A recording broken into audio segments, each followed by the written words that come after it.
Esprit de Dieu. Nous sommes là, Seigneur, pour t'adorer, pour te célébrer, pour te dire, Seigneur, combien nous t'aimons, nous voulons t'exalter, Majesté. À toi la gloire, à toi l'honneur. Qui est comme toi, Jésus?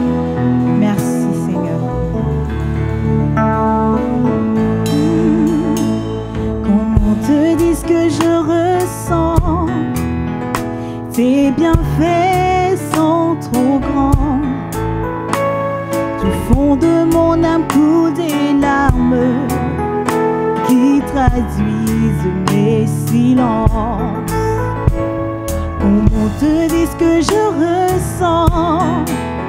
Tes bienfaits sont trop grands. Du fond de mon âme coulent des larmes qui traduisent mes silences. Que ma vie soit une fleur pour toi, Seigneur. Que ma vie soit une fleur, un parfum de bonne odeur. Devant toi je me répands. Seigneur, fais de moi ce que tu voudras. Devant toi je me répands. Yahweh, fais de moi ce que tu voudras. Comme l'agile devant le potier, donne-moi la forme qui te plaît. Fais toutes choses en ton temps, je serai toujours confiant. Seigneur, observe mes voies, garde-moi près de ta croix. Je voudrais habiter chez toi tous mes jours ici-bas. Que ma vie soit une fleur pour toi, Seigneur. Que ma vie soit une fleur, de bonne odeur. Devant toi je me répands. Me voici. Devant toi je me répands. Fais de moi ce que tu voudras. Devant toi je me répands. Saint-Esprit,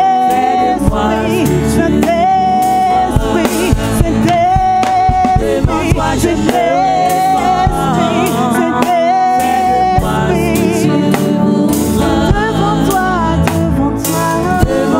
je me répands. Seigneur, fais de moi ce que tu voudras. Devant toi je me répands. Fais de moi ce que tu voudras.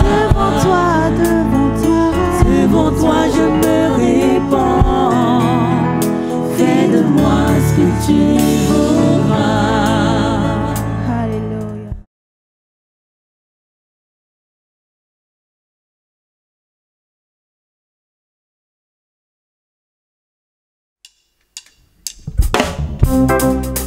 Alléluia. Lève-toi là où tu es et danse avec moi. Excusez pas de danser à la gloire du Seigneur Jésus-Christ de Nazareth. Ah.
t'exprimer, Père, mon désir, celui de t'adorer, de te célébrer, de te lever plus haut, car tu mérites l'honneur, la louange qui est comparable à toi. Alléluia. Merci Seigneur. Dispose-toi avec moi là où tu es. Et commence à lui dire qu'il est bon, qu'il mérite d'être acclamé, qu'il mérite d'être célébré. Alléluia, alléluia. Hey, hey. Je veux exprimer mon désir, celui de t'adorer, Seigneur. Mon désir.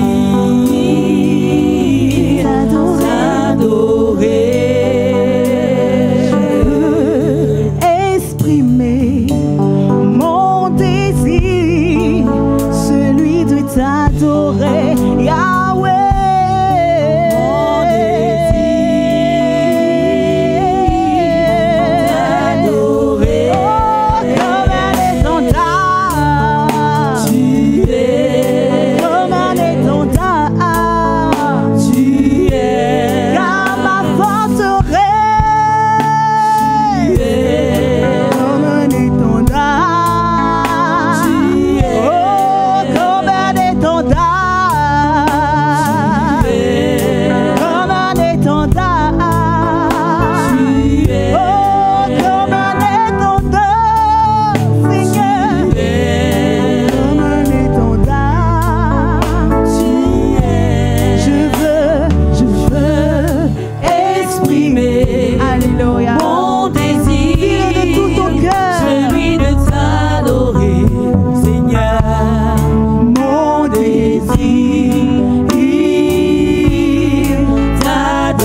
Nous te bénissons, notre Dieu.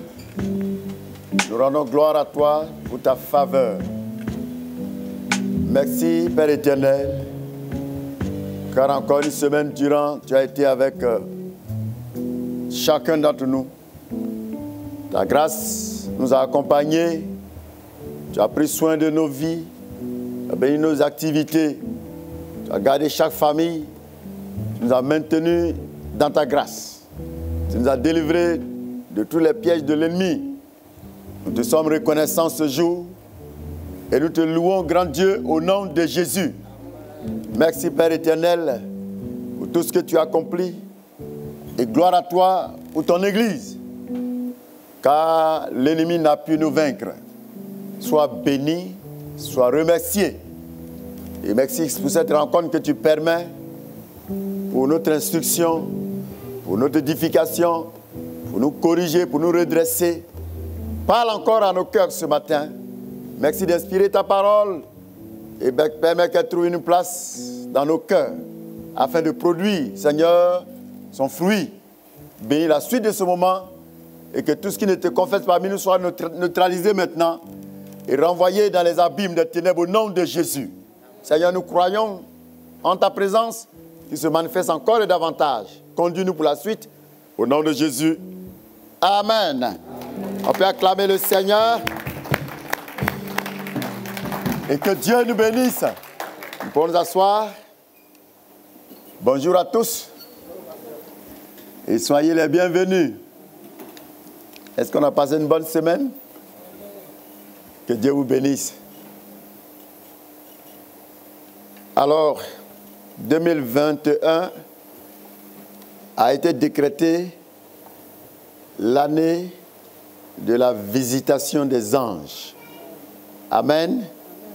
L'année de la visitation des anges. Alors, si les anges nous visitent, si les anges nous soutiennent, si les anges sont avec nous, alors, qui sont ces anges-là? C'est de cela qu'il va s'agir ce matin.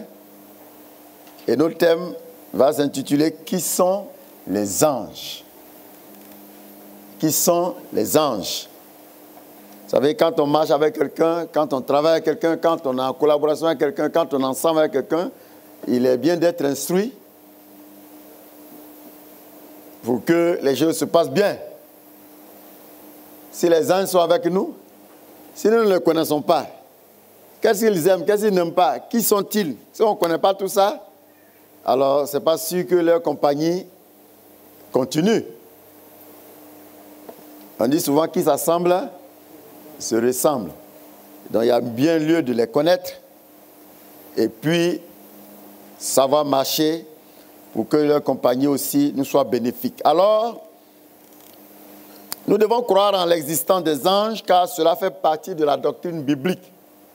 Lorsque vous lisez la Bible parle des anges. Ce n'est pas une invention, quelque chose que nous inventons. La Bible en parle. La Bible parle des anges et les anges sont réels. Les anges sont réels. Ils vous ont souvent visité. Ils sont toujours avec vous. Et vous allez mieux comprendre ces choses ce matin pour savoir vous comporter en leur présence invisible. Je répète bien, en leur présence invisible. Ils sont présents, mais comme tu ne les vois pas, tu ne sais pas qu'ils sont là. Et qu'est-ce que tu vas faire pour qu'ils continuent d'être là? On va parler de ça. Qu'est-ce que tu ne dois pas faire pour ne pas aussi qu'ils se retirent de toi? Il faut bien écouter ce matin. Parce que leur présence est très importante dans ta vie. Leur rôle est important. Le travail qu'ils font en ta faveur est important. Alors, qui sont les anges? Les anges, leur existence est réelle. Et cela fait partie de la doctrine biblique. Les anges font partie de ces êtres spirituels qui peuplent le royaume de Dieu.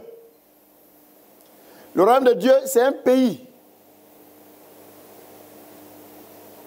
La France, c'est un pays. La Chine, c'est un pays. Les États-Unis, c'est un pays. Le royaume de Dieu, c'est aussi un pays. Parce que chaque chose a son nom. Et quels sont ceux qui peuplent le royaume de Dieu?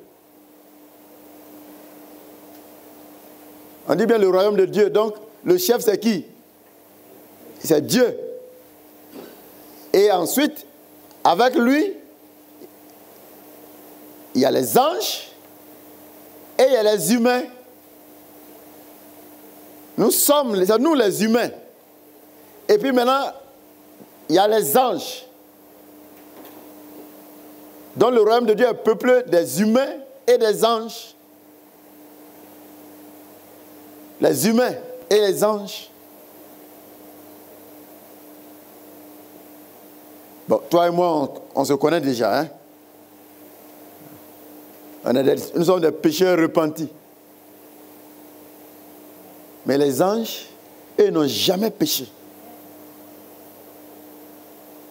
C'est pourquoi ils sont encore là-bas. Ceux qui ont péché, on les a chassés. Donc il faut bien ouvrir tes oreilles ce matin pour comprendre quelque chose. Il y en a qui prennent l'église comme étant un club d'amis. On est là pour faire camaraderie. Ici, ce n'est pas camaraderie. Nous sommes le peuple de Dieu. Le peuple du royaume de Dieu. Et dans chaque pays, il y a des lois, il y a des principes. Et les anges dont nous allons parler ce matin, eux, ils marchent conformément à ces principes. C'est pourquoi ils n'ont jamais été chassés de là-bas. C'est pourquoi ils sont encore là-bas. Et c'est pourquoi ils sont avec nous. Et ils sont délégués pour être avec nous en fonction de ce que Dieu leur dit. Et ils ne désobéissent jamais à Dieu. Parce que dans ce pays qu'on appelle le royaume de Dieu, personne ne désobéit à Dieu. Et puisque c'est là, nous sommes censés vivre dans ce royaume-là. C'est pourquoi chaque fois nous venons dans la maison de Dieu pour apprendre sa volonté, pour connaître la volonté de Dieu. Non plus pour faire ce que nous voulons, mais pour faire ce que lui veut. C'est très important. Si tu n'es pas prêt à cela, ma chérie, va à la maison. Parce que personne ne vient dans le royaume de Dieu pour faire sa volonté. Est-ce que vous suivez bien? Alors, les anges font partie de ces êtres spirituels qui peuplent le royaume de Dieu. Et quand nous lisons la Bible, nous allons voir que dans la Bible parle des anges. Par exemple, le prophète Élie. Élie a été nourri par un ange lorsqu'il fuyait Jézabel. Jézabel, c'était la femme de Akab. Il y a eu confrontation entre Élie et les prophètes de Jézabel, les prophètes de Baal. Élie, ils ont été tués. Jézabel s'est levée pour tuer Élie. Élie a fui. Et dans sa fuite, il était fatigué. Il a même demandé à Dieu de le tuer. Dieu dit non, tu ne meurs pas. Et dans sa fuite, il avait faim. Et puis, il a été nourri par un an. Il y a un an qui a préparé des gâteaux, il a mangé. Élie a été nourri par un ange. Lorsque Élisée et Géasi, ils ont vu l'armée des Syriens qui venaient pour attaquer Israël. Géasi, qui était le disciple d'Élisée, il était effrayé. Il a dit, mais qu'est-ce qui va se passer? Vu la frayeur que manifestait Géasi, Élisée va lui dire, non mon petit, il ne faut pas t'effrayer. Ceux qui sont avec nous sont plus nombreux que ceux qui sont avec ces gens-là.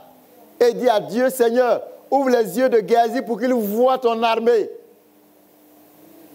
Dieu va ouvrir les yeux physiques de Géasi. Géasi a vu des multitudes d'anges armés avec des chars qui sont prêts à combattre pour Israël, qui sont prêts à combattre pour le peuple de Dieu. C'était extraordinaire. Ce sont ceux-là qui sont avec nous. Ils sont avec le peuple de Dieu. Ils sont avec Israël. Géasi et Élisée, ils ont vu ces anges-là. Josué, à la bataille de Jéricho. Vous savez, quand Israël est arrivé à Jéricho, Jéricho était une ville fortifiée, une ville avec une muraille forte, infranchissable.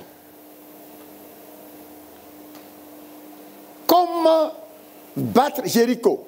Parce que Israël doit aller de l'avant. Or, en guerre, tu ne peux pas aller devant parce qu'il y a un groupe d'ennemis, pendant qu'il y a un groupe d'ennemis derrière. Quand on combat, il faut toujours finir avec ceux qui sont là avant de continuer. Parce que si tu t'en vas devant et il y en a un groupe derrière, mais ils vont t'attaquer derrière pendant qu'il y a un groupe devant. Alors, il fallait terrasser Jéricho avant de continuer. Mais comment faire? Il fallait une intervention divine. Vous savez que Dieu a dit seulement à Israël, chantez, louez, faites le tour de la ville. C'est pas ça? Et les murailles, et la guerre va être menée. Mais au fond, pendant que Israël louait Dieu, c'est les anges qui combattaient. Avant que la bataille ne se mène, ne se livre, lisez Josué 5, versets 13 à 14. Josué 5, 13 à 14. Comme Josué était près de Jéricho, il leva les yeux et regarda. Voici un homme se tenait debout devant lui, avec son épée dans la main. Il alla vers lui et lui dit, es-tu des nôtres ou de nos ennemis? Il répondit, non, mais je suis le chef de l'armée de l'Éternel. J'arrive maintenant. Alléluia. Dieu ouvre les yeux de Josué. Josué voit un monsieur gaillard avec une épée. Il dit, mais c'est quel monsieur ça? Il vient devant le monsieur. Il dit, monsieur, vous êtes avec nous ou bien vous êtes avec nos ennemis? Il dit, non, je suis avec vous. Je suis le chef de l'armée de Dieu. Jésus était sécurisé. Il dit, waouh. Et vous voyez que la bataille de Jéricho s'est menée tranquillement. Tout simplement, Israël chantait, il dansait, et les anges étaient à l'intérieur de Jéricho, en train de tuer, en train de massacrer, en train de casser les murs, en train de terrasser tout le monde là-bas. Les anges. Un ange a visité Marie pour annoncer la naissance de Jésus. Quand vous lisez la Bible, c'est un ange qui est venu annoncer à Marie. Il dit, tu seras enceinte. Elle dit, mais comment il a fait? Il ne connaît pas garçon. Elle dit, non, l'ange dit, par la puissance de Dieu, tu seras enceinte.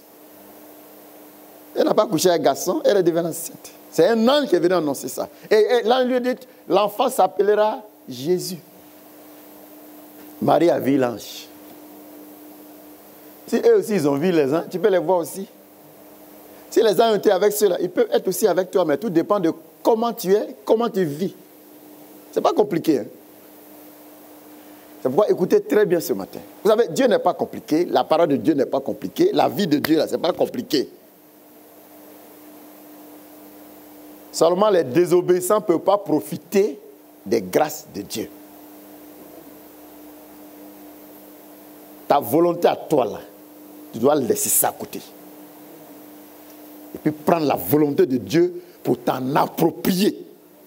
Pour vivre désormais selon sa volonté.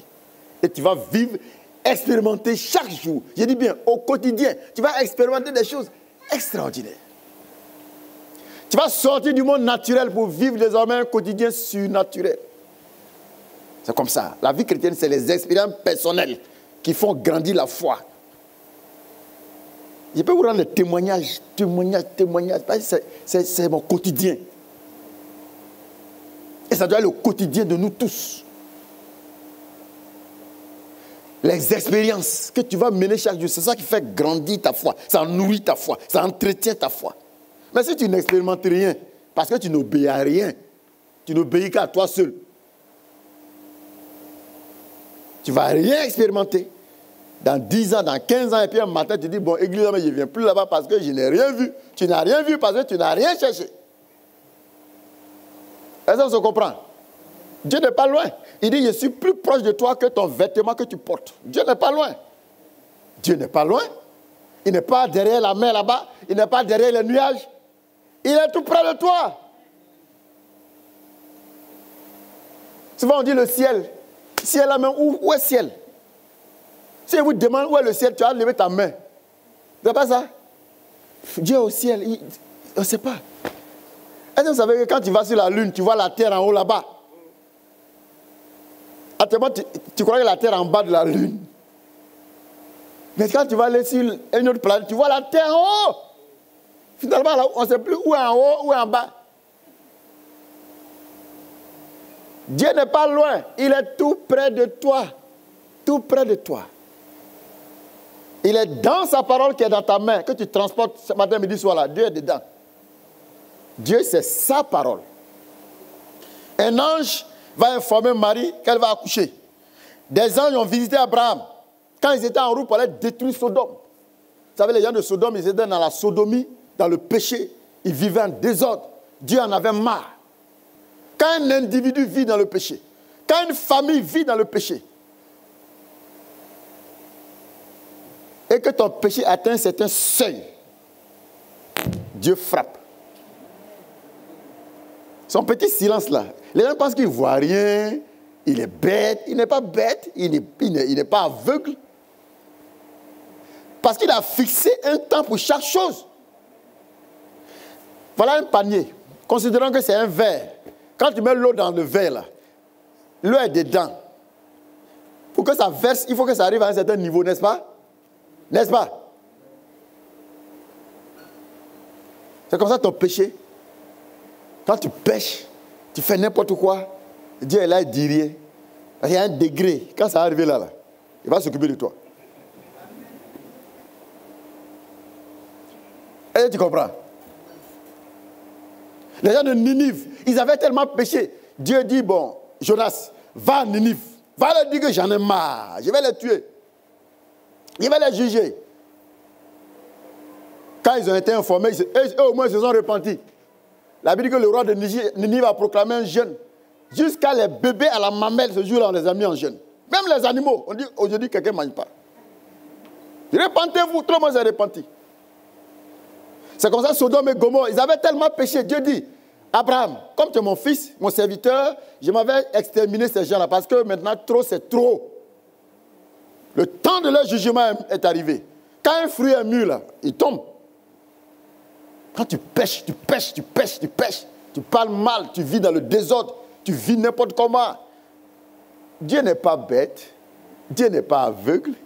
C'est parce qu'il a fixé un temps pour chaque chose. Et il respecte sa parole. La Bible dit chaque chose a son temps. Il y a un temps pour t'embrasser, il y a un temps pour te gifler. Il y a un temps pour t'aimer et puis il y a un temps pour te rejeter. Donc lui, il a fixé un temps pour chaque chose. C'est pourquoi les gens vivent dans le désordre, les nations vivent dans le désordre, et les gens pensent que Dieu n'existe pas. Il y en a qui disent Dieu n'existe pas, Dieu c'est des histoires, c'est pas vrai, ce sont les gens fous qui vont à l'église. Mes amis, folie ça là, c'est bon. Vous comprenez mon français là? Folie comme ça là, c'est une bonne folie. Si on pense que tu es bête, c'est pourquoi tu es dans l'église, il faut être bête. Cette bêtise là fait bon. Mais eux qui disent qu'ils sont intelligents, quand leur péché, ça va arriver au temps du jugement, tranquillement, on va s'occuper d'eux. Dieu n'a pas besoin de faire des efforts. Il parle et puis ça se passe. Tout simplement, tout simplement. Tout simplement. Alors, Abraham, les anges sont venus le voir, dit Abraham, nous allons à Sodome, on est en mission. On va les éliminer. Ils sont mauvais. Abraham dit, Seigneur, s'il y a 50 personnes qui sont bien là-bas, il faut les laisser. Dieu dit, il y a 50 personnes qui sont bien à Sodome, je ne vais pas les tuer. Abraham dit, pardon, s'il y a 40, il dit, s'il y a 40, je ne vais pas les tuer. Il dit, s'il y a 30 personnes qui sont juste dans toute la ville, il dit, s'il y a 30 personnes, je vais les laisser. Il dit, s'il y a 20, il dit, s'il y a 20, je ne vais pas les tuer. Il dit, bon, pour la dernière fois, et s'il y a 10 personnes? Il dit, Abraham, s'il y a 10 personnes sérieuses à Sodome, je ne vais pas les tuer. Il n'y en a pas. Les gens sont partis, ils les ont exterminés, ils ont détruit la ville. Jusqu'aujourd'hui, c'est fini. Abraham a vu les anges. Jésus nous parle de l'activité des anges dans Matthieu 13, 41. Matthieu 13, 41, Jésus dit, le Fils de l'homme enverra ses anges qui arracheront de son royaume tous les scandales et ceux qui commettent l'iniquité. Jésus dit, le Père, le Seigneur enverra ses anges pour arracher de son royaume ceux qui commettent le scandale et l'iniquité. Écoutez très bien. La Bible dit que chaque chose a son temps. Dites avec moi, chaque chose a son temps. Donc, quand Dieu ne réagit pas, quand Dieu laisse les gens faire, ça ne veut pas dire qu'il ne voit pas. Hein? C'est parce qu'il a fixé un temps. Et quand le temps n'est pas arrivé là, il ne dit rien, parce que lui, il sait que lui n'est pas pressé. le Seigneur dit, vous qui venez vous asseoir dans l'église, écoutez bien. Aujourd'hui, quand vous allez partout dans le monde entier, il y a les églises partout. Les gens sont remplis dans les églises. Prophète par-ci, pasteur par-là, docteur par-là, prophète par-ci, apôtre, évangéliste par-ci, par-là. Les églises, ça s'ouvre partout comme des champignons. C'est très bien. C'est ce que Dieu veut pour que les gens soient sauvés. Mais il y a quels bons croyants qui sont dans tout ce monde, ces églises-là? Il y en a combien dedans? Les gens quittent le monde, ils viennent s'asseoir dans les églises, et puis ils n'ont jamais changé. Ils sont même plus mauvais que les païens. Ce que les païens ne font pas, c'est ça que les chrétiens font à l'église. Alors, la Bible dit, un jour les apôtres ont dit au Seigneur, mais le Seigneur leur a donné une parabole pour dire qu'un jour, il y a un monsieur qui dormait, il a fait son champ, et puis, le blé a poussé, l'ivraie a poussé, et il leur a dit, ben, on laisse tout croître ensemble, et au moment venu, on va faire la récolte du blé, n'est-ce pas? Et puis, le reste, la paille, on fait quoi? On met le feu dessus. Quand vous venez à l'église, ne copiez pas le comportement de quelqu'un. Si quelqu'un vient s'asseoir à l'église et qu'il ne veut pas se repentir, il ne veut pas changer, il ne faut pas le copier. Parce que dans l'église, il y a l'ivraie et il y a le bon blé. Il y a les mauvais et il y a les bons. Il y a les faux chrétiens, il y a les bons chrétiens.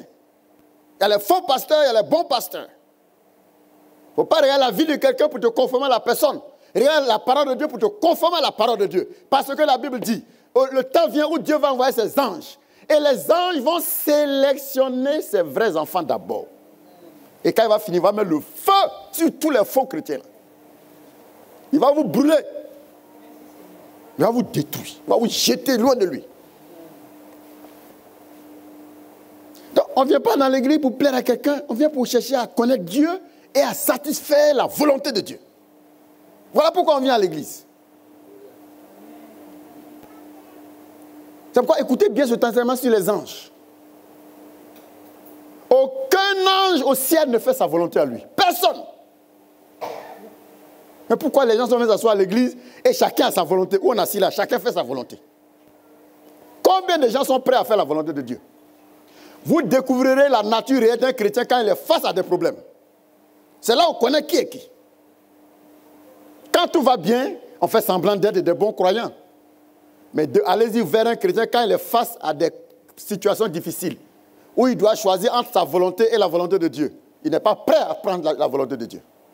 On discute là avec la volonté de Dieu. On n'est pas d'accord. Voilà ce qu'on doit faire. Toi, tu es qui? On ne discute pas avec Dieu.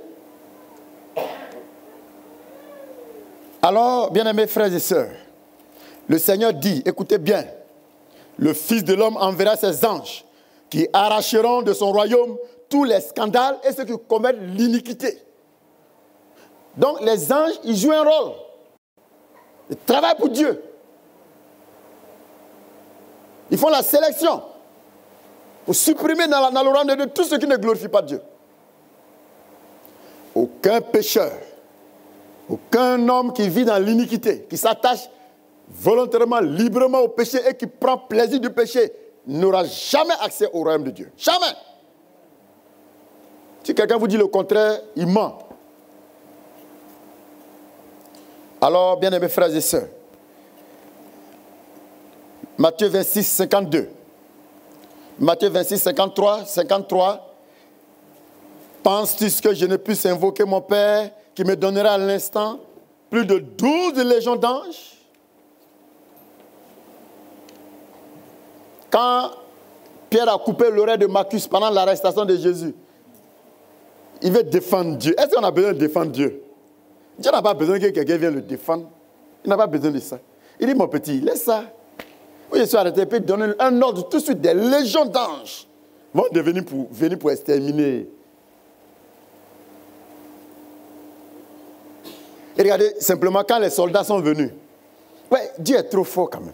Il n'a pas besoin que quelqu'un le défende. Quand les soldats sont venus, Jésus était à les disciples. Ils sont mélangés. Tellement il est humble, on ne sait pas qui est le patron, qui est disciple. Il est avec eux. Ils sont venus pour l'arrêter. Et quand ils ont demandé, mais Jésus là, c'est qui? Qui est Jésus? Quand il a dit c'est lui là, les gens qui ont demandé, eux tous ils sont terrassés. Et là, on a besoin de le défendre. Tout simplement, il dit c'est moi. Et puis ils me sont tombés. Ça ne vous fait pas réfléchir? On ne défend pas Dieu. On n'a pas besoin de défendre Dieu. Dieu est assez fort pour se défendre lui-même.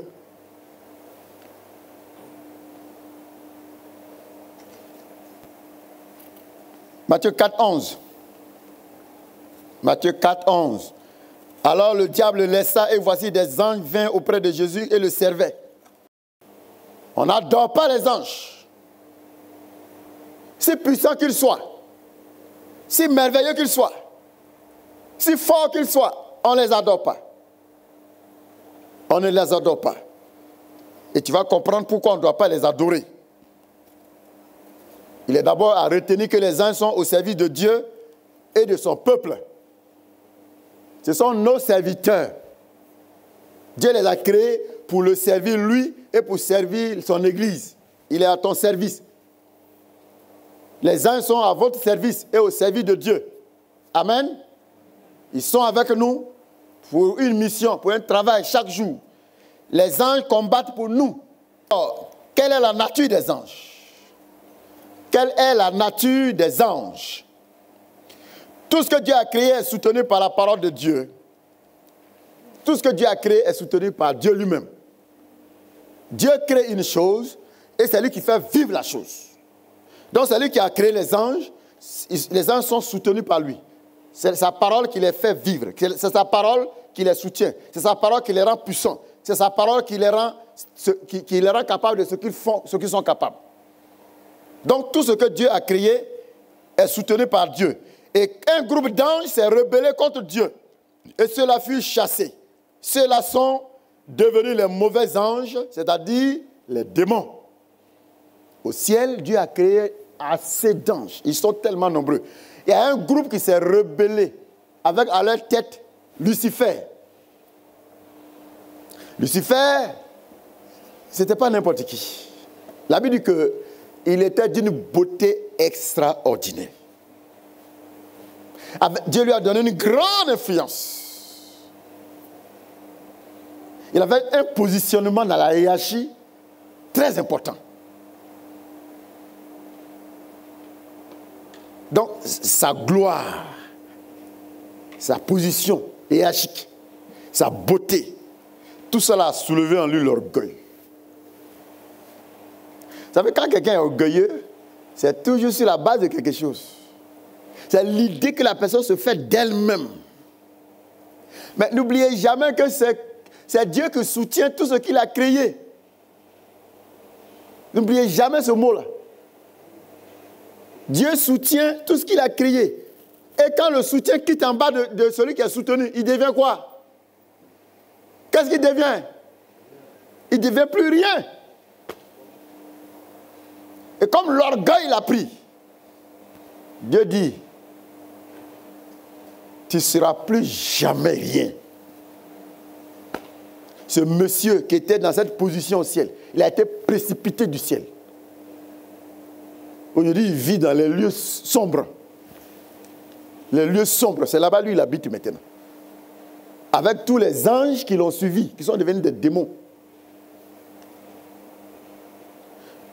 Les anges sont des esprits.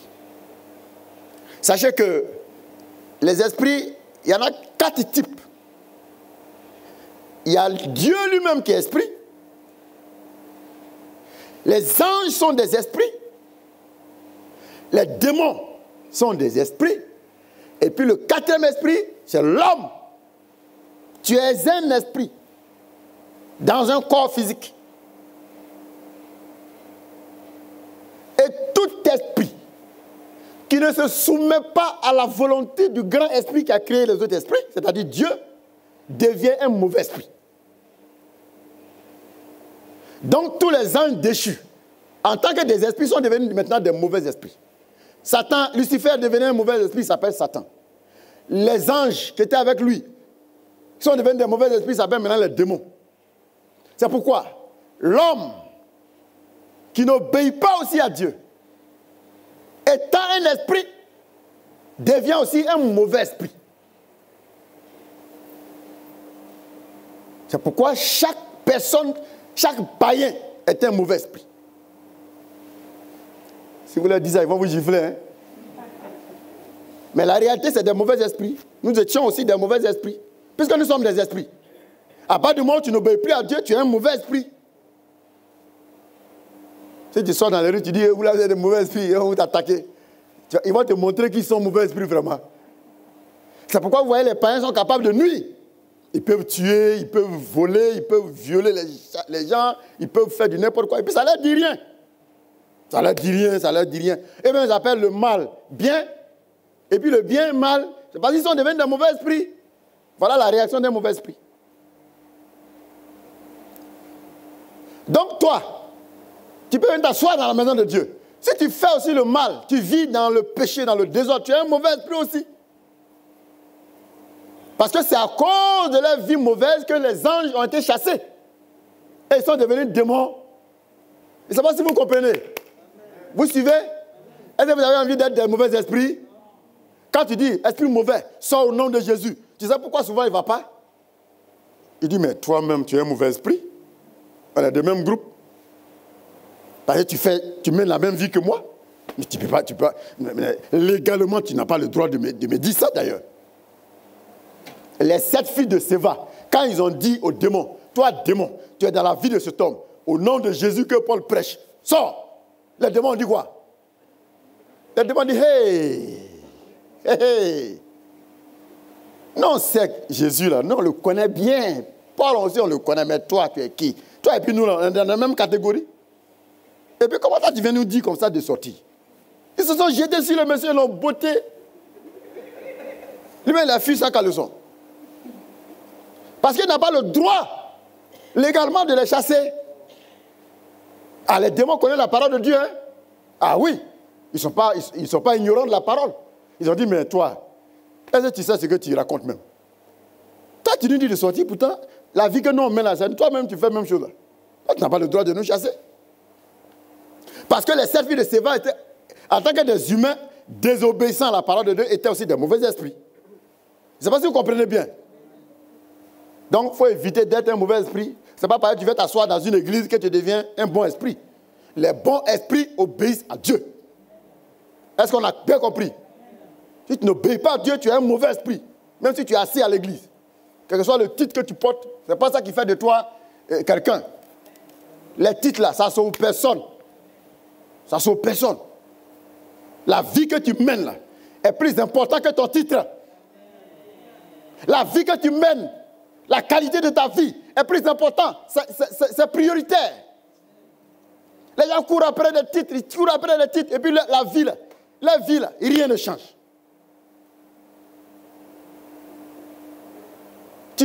Tu n'échoues pas dans la vie parce que tu n'as pas tel titre. Tu échoues parce que la qualité de ta vie est mauvaise. Alors, tout ce que Dieu a créé est soutenu par Dieu. Et les anges qui se sont rebellés, ce sont ceux qu'on appelle les démons. Les bons anges sont ceux qui sont restés fidèles à Dieu. Donc, ceux qu'on continue d'appeler aujourd'hui les anges, là, c'est ceux qui sont restés fidèles à Dieu. C'est eux qu'on appelle encore jusqu'à aujourd'hui les anges. Sinon, Satan, ces démons, c'était des anges hier. Mais ils ne sont plus anges parce qu'ils ont désobéi. Est-ce que ça se comprend? C'est comme Adam. Hier, on ne l'appelait pas pécheur. Mais aujourd'hui, pourquoi on appelle l'homme pécheur? C'est après la désobéissance. C'est après la désobéissance. Alors, tout ce que Dieu crée ne doit pas être adoré. Retenez ça très bien. Tout ce que Dieu a créé ne doit pas être adoré. Ce n'est pas légal.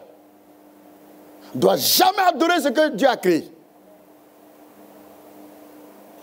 Jésus l'a dit à Satan dans Matthieu 4, le verset 10. Matthieu 4, 10. Jésus lui dit, retire-toi de moi, Satan, car il est écrit, tu adoreras le Seigneur ton Dieu et tu le serviras lui seul. Dieu est celui qui existe par lui-même. Il n'a pas de commencement. Dieu n'a pas de commencement. Dieu n'a pas de commencement. Dans Genèse 1, le verset 1, la Bible dit qu'au commencement, Dieu créa le ciel et la terre. Notre univers là, a un commencement. La terre a un commencement. Mais celui qui a créé la terre n'a pas de commencement. Donc Dieu n'a pas commencé dans la Bible. Avant la Bible, Dieu existait. Est-ce que vous écoutez bien? Avant la Bible, Dieu existait. La Bible qui est dans ta main là, avant que ça n'existe là, Dieu était. Donc quand la Bible dit au commencement, Dieu créa. Il ne s'agit pas de lui, son commencement. Il s'agit du commencement de notre monde et de notre existence et de notre univers. C'est de ça qu'il s'agit. Et tout ce que Dieu a créé ne doit pas être adoré. Et c'est parce que Lucifer a demandé qu'on l'adore qu'il a été chassé du ciel. C'est tout. Il a voulu que les anges l'adorent. Et c'est pourquoi il a été chassé du ciel, parce qu'il n'existe pas par lui-même. Lucifer n'existe pas par lui-même. Son existence est soutenue par Dieu. Maintenant, toi, on t'a créé. Et puis tu veux maintenant qu'on t'adore. C'est illégal. Écoutez bien, c'est illégal. C'est illégal. Ce qui est illégal, ça veut dire que ce n'est pas normal. Donc Lucifer a demandé qu'on l'adore. C'est pourquoi retenez bien. Tout ce qui a été créé, on ne doit pas adorer. Or, tout a été créé sauf Dieu seul. C'est pourquoi on adore Dieu. C'est pourquoi toute la créature l'adore. Si tu fais le contraire de ça, là, tu es dans l'illégalité. Et c'est ce que Lucifer et ses anges ont fait, on les a chassés. C'est une rébellion. Et vous savez que quand les gens commencent à prospérer dans la vie, ils veulent qu'on les adore. Même les êtres humains, ils ont ce sentiment-là. Hein. À un certain niveau, les gens veulent qu'on les adore maintenant. Parce qu'ils pensent que sans eux, rien ne peut plus se faire. Mais ce n'est pas vrai. Personne n'est incontournable. Personne n'est indispensable. Personne, qui que tu sois. Il y a un seul qui est indispensable, Dieu. Nous sommes importants. Tout le monde est important. Mais personne n'est indispensable. Personne. Si quelqu'un vous dit ça, il faut dire, mon frère, tais-toi. Personne. Et c'est pourquoi Lucifer, il avait commencé à voir que, comme la gloire, la richesse, le positionnement où Dieu l'a mis, il a vu qu'il avait pris quand même de l'importance, il a cru maintenant qu'il était incontournable. Mais Dieu lui a montré qu'il n'est rien. Et il lui a dit, tu ne seras plus jamais rien. Plus jamais. On l'a chassé, on l'a jeté à travers la Bible dans les lieux sombres, dans les ténèbres partout. Il est devenu un vagabond. Du plus haut degré, tu te retrouves à zéro. Ça est moins zéro même. C'est pourquoi tous ceux qui adorent un ange, ceux qui adorent un animal, ceux qui adorent un objet, une créature quelconque, sont en abomination à l'Éternel. Parce qu'il est illégal d'adorer tout ce qui a été créé. Si tu vas à la maison, tes statuettes, tes croix, tes chapelets, il faut tout brûler. On fait des statuettes. Ça, c'est statuettes de Marie. Toi, tu as pris photo de Marie ou pour faire une statuette. Mais ça, c'est statuette de Jésus. Ou bien ça, c'est photo de Jésus. Au temps de Jésus, il n'y avait qu'un photographe. Montrez-moi ce photographe-là. Et puis, il a qu'à nous envoyer une photo de Jésus. Là. C'est de la sorcellerie. Si tu as des choses comme ça, là, il faut aller brûler. Dieu est dans sa parole. Point. Terminé. Est-ce qu'on a bien compris? Tout ce qui a été créé ne doit pas être adoré. Tout ce qui existe et qui a été créé, personne ne doit adorer. Si tu le fais, tu rentres dans un domaine illégal. Et c'est une rébellion contre le Créateur. Et tu seras maudit. Ceux qui ont tenté de le faire ont été maudits. Lucifer et ses anges. Ils ont été chassés. Suivez très bien. On parle des anges aujourd'hui. Amen. Amen. Alléluia. Amen. Alors, les anges sont des créatures de Dieu. Deuxièmement, les anges sont des esprits et non des êtres humains. Les anges sont des esprits et non des êtres humains. Ce n'est pas des êtres humains. Le royaume de Dieu est peuplé des êtres humains et des anges. Donc les anges, Ce n'est pas des êtres humains. Et les êtres humains ne sont pas des anges. Il ne faut pas confondre les deux. Chaque chose a son nom, n'est-ce pas? Nous sommes les humains et ils sont les anges. Et c'est nous deux là, on fait le royaume de Dieu, avec Dieu qui est notre roi, notre créateur. Ainsi donc les anges ne sont pas limités par le monde physique. Puisqu'ils ne sont pas dans le monde physique, ils ne sont pas limités. Vous voyez ce mur là, un ange il veut passer ici là. Il est parti. Si tu veux, il faut mettre béton. Quand lui rentre dans le béton là, il sort là-bas. Ils ne sont pas limités par le physique. C'est des esprits. C'est des esprits. Et ils ne sont pas limités par le monde physique. Amen. Alors les anges, ils peuvent apparaître, ils peuvent aussi disparaître. Tout à l'heure, un ange peut apparaître là et puis il disparaît. Il a ce pouvoir-là. Ils peuvent apparaître et disparaître. Ils peuvent se déplacer à une vitesse extraordinaire. Tu es dans n'importe quel lieu, n'importe quel coin, Dieu donne ordre à un ange, à l'instant même, il est là pour te sauver. Il est là pour accomplir la volonté de Dieu. Les anges, eux, n'arrivent jamais en retard. Ils arrivent toujours à l'heure pour accomplir la volonté de Dieu à l'instant même. Ah, je suis en retard. Donc si les anges ne viennent pas en retard, pourquoi toi tu viens en retard? Les anges ne sont jamais en retard. Et toi, tu viens en retard, partout tu vas en retard. Il y en a même si retard, on pourrait mettre ça sur ta carte d'identité là. On met ça dessus. Partout tu es en retard. Je ne sais pas. Ce n'est pas bien. Est-ce qu'on a compris? Les anges peuvent se déplacer à une vitesse extraordinaire. Ils peuvent prendre une forme humaine pour que nous les voyions, mais cela ne veut pas dire que c'est des êtres humains. Oui, ils peuvent arriver qu'ils prennent la forme d'un homme, la forme humaine, mais ça ne veut pas dire que c'est des humains. Tout ça, c'est par la puissance de Dieu que toutes ces choses sont possibles. Amen. Dans Genèse 19, verset 1, Genèse 19, verset 1, les deux anges arrivèrent à Sodome sur le soir, et Lot était assis à la porte de Sodome. Quand Lot les vit, il se leva pour aller au-devant d'eux et se prosterna sa face contre terre. Quand ils ont fini avec Abraham, ils sont allés à Sodome, ils ont trouvé Lot. Lot les a reçus dans sa maison. Il a même préparé, ils ont mangé. Oui. Les anges. Il peut prendre la forme d'un être humain. Est-ce que vous croyez que s'il venait avec la forme des anges, avec des ailes, quand tu vas les voir, tu n'as pas fui? Tu dis, ça c'est quoi? J'ai vu quelque chose. Tu vas fuir. Donc, comme il ne va pas t'effrayer là, il prend la forme d'un homme normal, et puis il vient devant toi, et voilà. Et puis tu ne vas pas savoir que c'est un ange même. Tu ne vas même pas savoir. Tu vas croire que tu as rencontré n'importe qui. C'est quand il va commencer à travailler là. Tu vas dire, alors on dirait que ce n'est pas un homme normal. Les anges, ils prennent la forme humaine, mais ça ne veut pas dire que c'est des humains. Les anges servent donc Dieu et son peuple. Ce sont nos serviteurs. Ce sont les serviteurs de Dieu. C'est pourquoi découvrons ça rapidement dans Hébreux 1,14. Hébreux 1,14. Ne sont-ils pas tous des esprits au service de Dieu, envoyés pour exercer un ministère en faveur de ceux qui doivent hériter le salut? Ce sont des esprits au service de Dieu et au service de son Église. Amen. Alors, s'ils te servent là, finalement, qui est grand? Tu es plus grand que les anges? Vous avez peur de dire ça? Ah.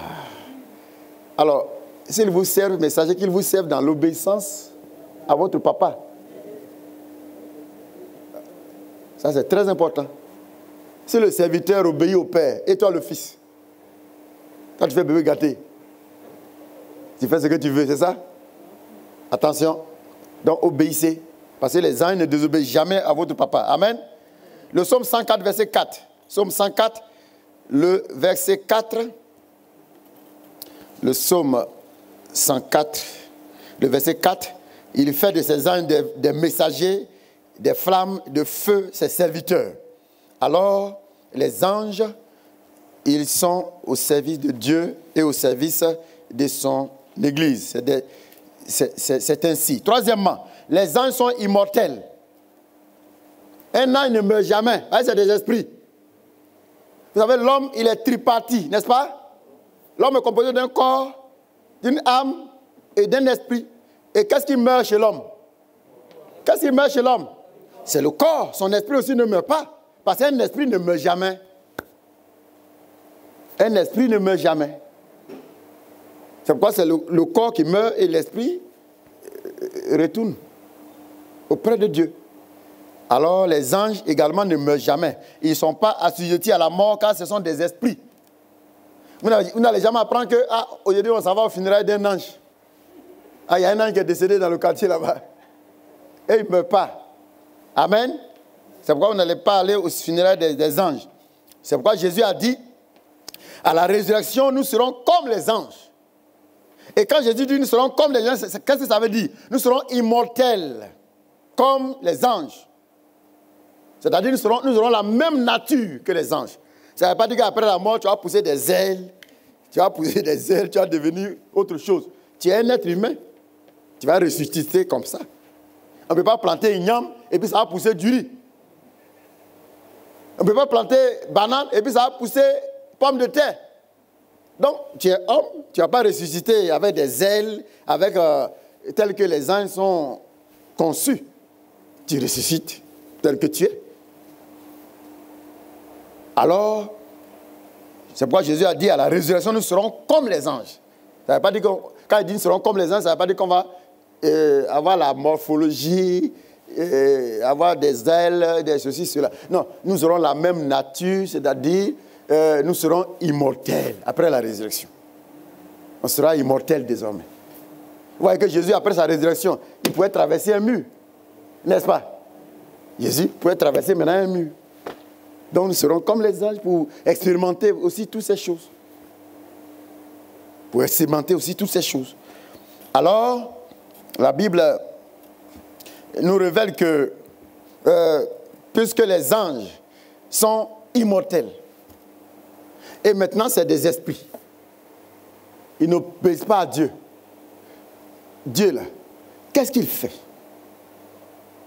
Où les mettre? C'est ce qui a suscité la création de l'enfer. Parce que c'est des esprits, ils ne peuvent plus mourir, où les déposer? Il faut arranger quelque part pour les mettre là-bas. C'est pourquoi l'enfer a été créé, pour mettre là-bas tous les esprits désobéissants. Et c'est pourquoi tous les êtres humains qui sont aussi des esprits, après leur mort, leur esprit là, on va mettre ça où? On va les mettre là aussi où il y a les esprits rebelles. C'est pourquoi tous ceux qui n'obéissent pas à Dieu se retrouveront dans ce lieu-là qu'on appelle l'enfer. Parce qu'on ne peut pas les laisser se balader comme ça dans le vide. Comme ce sont des esprits qui n'ont pas obéi à Dieu et qui n'ont plus leur place dans le paradis de Dieu, où les mettre, il fallait créer un endroit.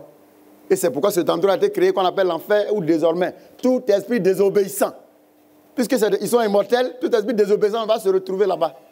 C'est pourquoi si tu n'obéis pas à Dieu, tu vas te retrouver dans le même endroit avec ces esprits désobéissants-là. Amen. Amen. Alors les anges sont immortels. Et comme les démons étaient des anges, ils ont désobéi, ils ne peuvent plus vivre avec Dieu, il fallait créer l'enfer pour les mettre là-bas. Est-ce qu'on se comprend bien? Voilà. Quatrièmement, les anges sont des êtres puissants et glorieux. Ils sont puissants, les anges. C'est des êtres puissants. Découvrons leur puissance. Dans Ésaïe 37, verset 36. Ésaïe 37, verset 36. L'ange de l'Éternel sortit et frappa dans le camp des Assyriens 185 000 hommes. Et quand on se leva le matin, voici, ils étaient tous morts. Les Assyriens sont venus combattre le peuple de Dieu. Et en une seule nuit, Dieu va déléguer un ange. Un seul ange. Qui va tuer 185 000 personnes en une seule nuit. Mes amis, c'est terrible ça. Alléluia. Dis avec moi amen. Amen. Un anges, en une nuit, 185 000 personnes. Lui, il a tué tout ça. Les anges sont puissants. Les anges, ils sont puissants. Ils sont glorieux. Et quand vous lisez 2 Pierre 2, verset 11, la Bible dit qu'ils sont supérieurs en force et en puissance. Ils sont supérieurs en force. Ils sont supérieurs en force et en puissance. Ils sont supérieurs en force et en puissance. 2 Pierre 2, 11. Et cette force et cette puissance, c'est Dieu qui leur accorde ces choses-là. Amen. Cette force et cette puissance, ils ne sont pas puissants de par eux-mêmes. Ils ne sont pas glorieux de par eux-mêmes. Cette gloire-là vient de Dieu. Cette puissance-là vient de Dieu. Tout ce que Dieu a créé est soutenu par Dieu. C'est pourquoi quand Dieu te bénit, quand Dieu te fait du bien, quand Dieu t'élève, il ne faut pas laisser l'orgueil te prendre. C'est l'action de Dieu. C'est l'action de Dieu. Qu'aucune bénédiction ne te rende orgueilleux. Si tu as créé beau, belle, glorifie-le avec cette beauté. Prends ça pour le glorifier. Il ne faut pas mettre tes cuisses dehors et puis tu marches en regardant tes cuisses. Dieu a fait ça joli, pas pour que tu séduises les gens, mais que ça le glorifie. Amen. Dieu a fait toutes choses bonnes pour sa gloire. Alors, les anges sont puissants de par l'action de Dieu. Et les anges sont des êtres donc puissants et glorieux. Cinquièmement, les anges sont innombrables. Ils sont tellement nombreux. Ils sont nombreux. Ils sont nombreux. Ils sont nombreux. Vous notez Daniel 7, 10. Daniel 7, verset 10. Luc 2, 13. Hébreux 12, 22. Daniel 7, verset 10. Luc 2, 13. Hébreux 12, 22. Les anges sont nombreux. Ils sont innombrables. Daniel 2, verset 7, verset 10. Un fleuve de feu coulait et sortait de devant lui. 1000 milliers le servaient. 10 000 millions se tenaient en sa présence. 10 000 millions se tenaient en sa présence. Et regardez, dans sa prière, il y a des millions et des millions d'anges, sans compter le reste. Mais c'est quel roi ça? Un roi extraordinaire. Notre roi, il est glorieux, il est formidable. Je n'ai pas vu un président dans ce monde. Il y a 10 millions de gens qui sont autour de lui pour le louer simplement. S'il y a une chorale pour le louer, c'est des milliards et des milliards d'anges. C'est quoi quand les anges chantent, c'est comme si c'est un fleuve qui coule, la voix, mais c'est extraordinaire. Dieu est formidable. C'est Dieu que nous adorons. Il est tellement grand, il est tellement fort, il est tellement puissant, il est tellement merveilleux que quand quelqu'un ne croit pas en lui, tu ressembles à un fou. Quand je vois le monde physique, tout simplement le monde physique d'abord. Regardez notre ciel, notre galaxie. Autour de notre soleil, il y a 9 planètes. Et c'est des millions et des millions de kilomètres. La planète Mars, c'est la planète la plus proche de la Terre. Et en la Terre, il y a des millions et des millions de kilomètres. Et c'est la planète la plus proche. Mais imaginez le soleil. Mais c'est très loin. Et tout ça, c'est notre... Oh, c'est la première galaxie. Et après cela, il y a des centaines de milliards de galaxies dans le monde physique. Ça, ce n'est pas le monde spirituel, hein? Des centaines de milliards de galaxies dans le monde physique d'abord. Ça, c'est physique. Or, le monde spirituel est plus vaste. Avec des créatures extraordinaires. Les soleils comme notre soleil, il y en a des milliards dans l'univers. Parce que la science aujourd'hui a permis de découvrir tout ça. Des milliards qui sont très loin de nous. Et tout ça, c'est d'abord le monde physique. Mais imaginez le monde spirituel. Et c'est notre Dieu qui a fait tout ça. C'est pourquoi quand les gens disent qu'il n'existe pas, quand les gens bavardent, il est trop fort pour se mettre à causer à des gens comme ça.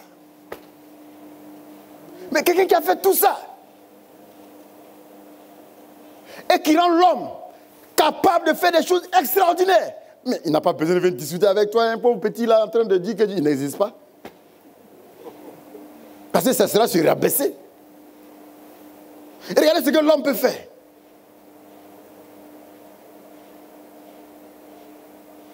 Cette semaine, l'homme a envoyé une machine sur Mars. Actuellement, la machine est là-bas en train de travailler. La machine a fait 7 mois en train de voyager avant d'arriver. Attends, quand tu dis que tu es fort, et celui qui t'a fait. On dit l'homme est fort. Et celui qui a fait l'homme et qui le rend capable de faire des choses comme ça. Et depuis la terre ici, on est en train de téléguider une machine à des millions de kilomètres qui est en train de travailler pour nous. Mais c'est extraordinaire. Et celui qui a fait l'homme, qui est capable de faire ça, c'est Dieu. C'est pourquoi quand les gens discutent, les gens disent Dieu n'existe pas, Dieu n'existe pas. Si Dieu se mêle à ce jeu-là, ça serait se rabaisser.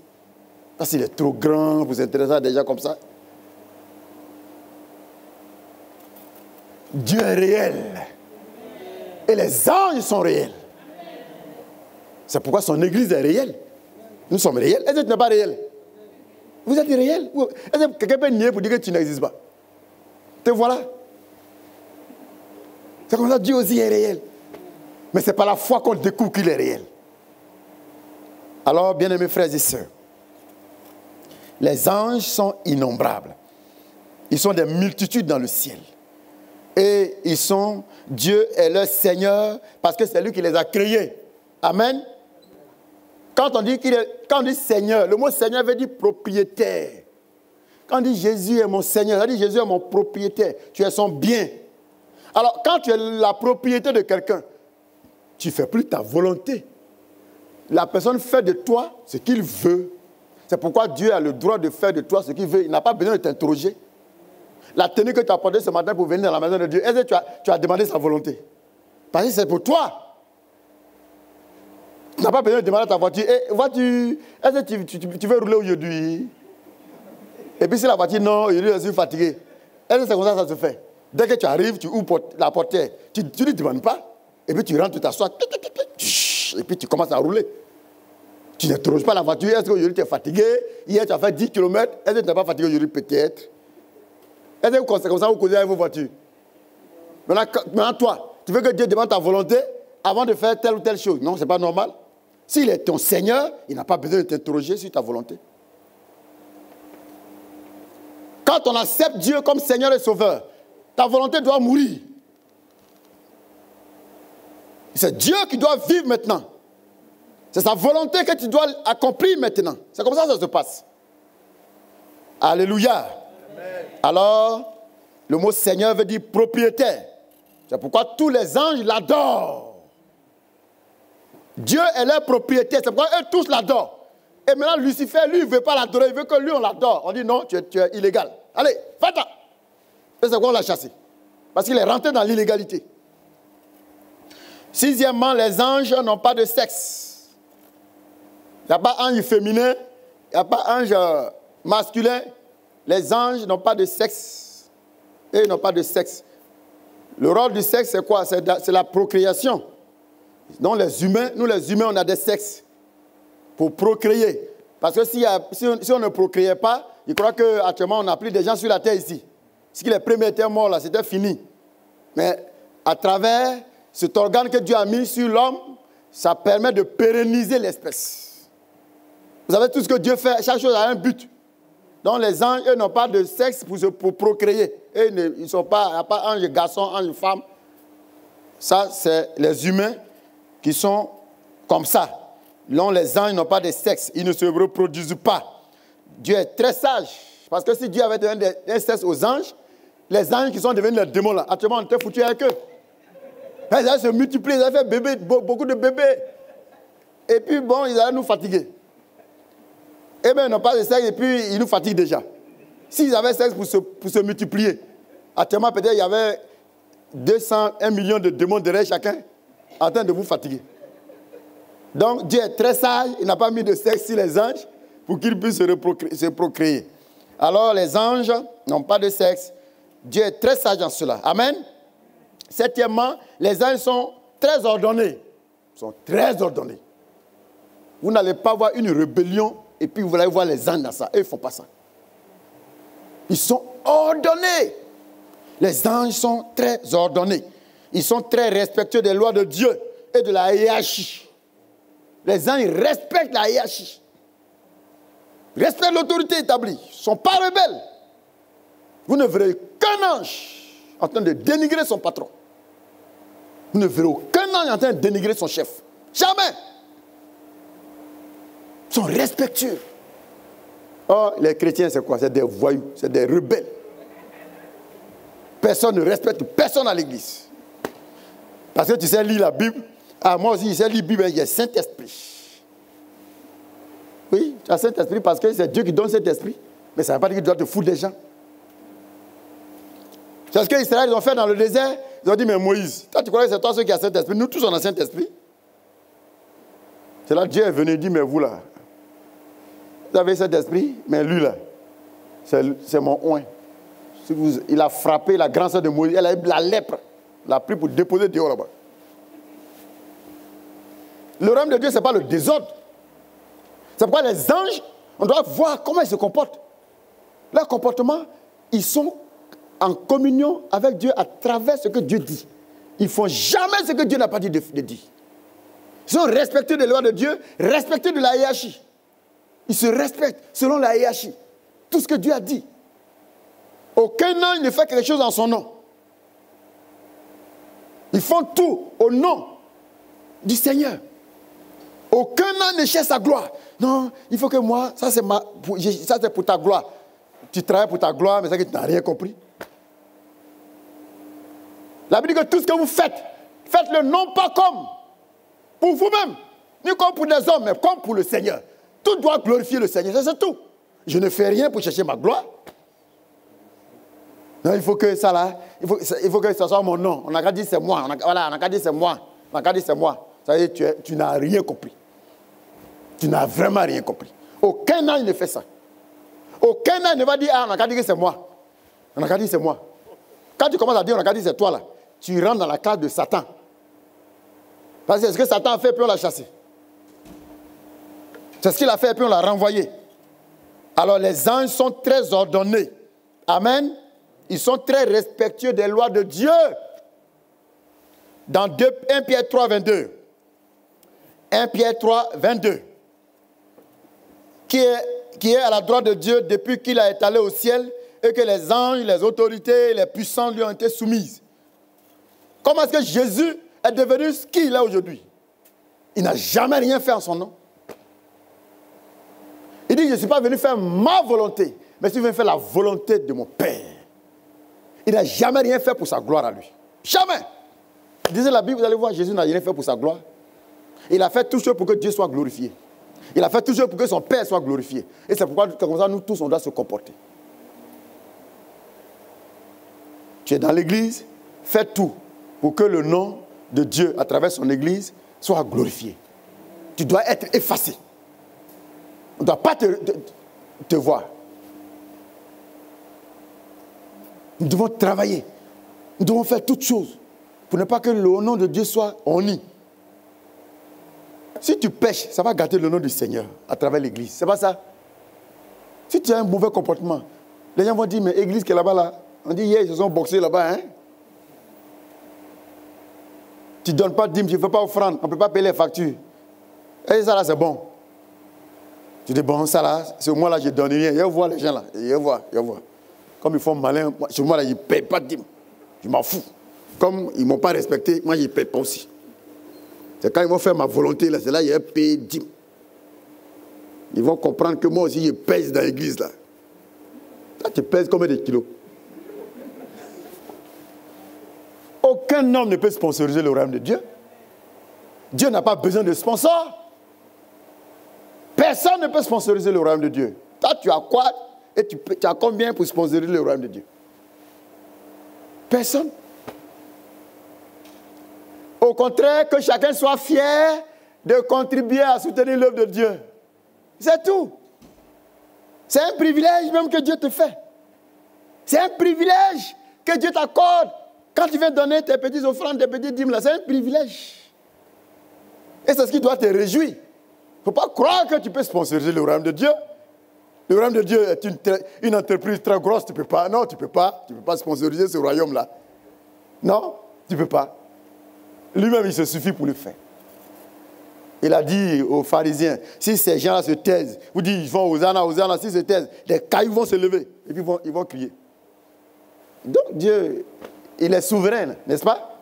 Il est souverain, il ne compte pas sur quelqu'un. Donc quand nous contribuons là, soyons fiers, soyons contents. Voyons ça comme un privilège.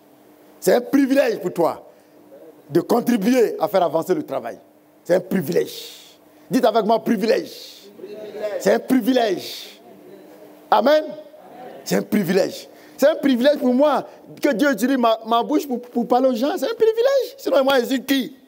C'est un privilège. C'est un privilège. C'est un privilège. Alléluia. Donc les anges sont très ordonnés. Le dernier point, les anges sont soumis à Dieu. Ils sont différents des démons. Amen. Les anges et puis les démons, là, ne sont pas la même chose. Premièrement, les anges de Dieu sont puissants et ne transgressent jamais les lois de Dieu. Les anges de Dieu ne violent jamais les lois de Dieu. Amen. Eux, ils ne violent pas les lois. Donc quand toi tu es là, chaque fois, tu violes les lois de Dieu, tu violes les lois de Dieu. Attention, les anges ne peuvent pas marcher à toi. Deuxièmement, les anges de Dieu portent son nom en eux. Les anges de Dieu portent son nom en eux. Qu'est-ce que ça veut dire? Ça veut dire qu'ils ont la nature et le caractère de Dieu. Ils portent le nom de Dieu en eux. Le nom de Dieu en eux. Là, ils ont son caractère, ils ont sa nature. Or, la Bible dit qu'ils s'assemblent. Alors, si tu ne ressens pas aux anges, est-ce qu'ils vont venir marcher à toi? Ah non. Donc, tu dois aussi t'arranger à avoir la nature et le caractère de Dieu. Ça, c'est très important. C'est pourquoi on va lire ça et puis on a terminé. Exode 23, 20 à 23. Exode 23, 20 à 23. Il dit, voici un ange. Voici, j'envoie un ange devant toi pour te protéger en chemin et pour te faire arriver au lieu que j'ai préparé. Tiens-toi sur tes gardes en sa présence. Écoute sa voix. Ne lui résiste point, parce qu'il ne pardonnera pas tes péchés, car mon nom est en lui. Car mon nom est en lui. Mais si tu écoutes sa voix, si tu fais tout ce que je te dirai, je serai l'ennemi de tes ennemis, l'adversaire de tes adversaires. Mon ange marchera devant toi et te conduira chez les Amoréens, chez les Hétiens, les Phérésiens, les Cananéens, les Hiviens, les Jébusiens, et je les exterminerai. Amen. Il dit, mon ange, il porte mon nom en lui. Si tu ne te comportes pas bien, il va te frapper. Il va se retirer. Il n'est pas obligé d'être avec toi. Il n'est pas obligé. L'ange n'est pas obligé. Puisque lui se soumet à Dieu, quand il constate que tu ne te soumets pas à celui qui l'a envoyé, lui, il ne se sent plus obligé de continuer avec toi. Parce que d'ailleurs, s'il continue avec toi, il rentre dans une illégalité. Parce que tu es un rebelle. Donc, si vous voulez bénéficier des services des anges, ne croyez pas que tu traînes dans la boue du péché, tu fais n'importe quoi et puis tu dis, ouais, on a dit cette année, c'est l'année, les anges seront avec nous. Mon frère, tu es en train de te blaguer. Les bénéficiaires des promesses de Dieu, ce sont ceux qui se soumettent à la parole de Dieu. La Bible est pleine de promesses. Et comme je vous l'ai déjà dit, les promesses de Dieu, ce sont nos droits. Mais les commandements de Dieu, ce sont nos devoirs. Si tu n'accomplis pas tes devoirs, tu n'auras pas de droit.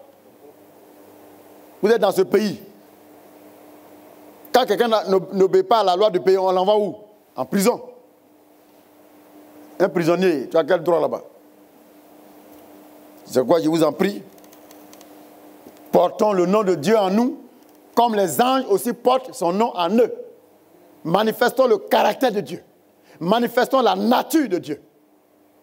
Et les anges de Dieu, délégués par Dieu, seront avec nous pour accomplir la mission que Dieu l'a confiée pour nous.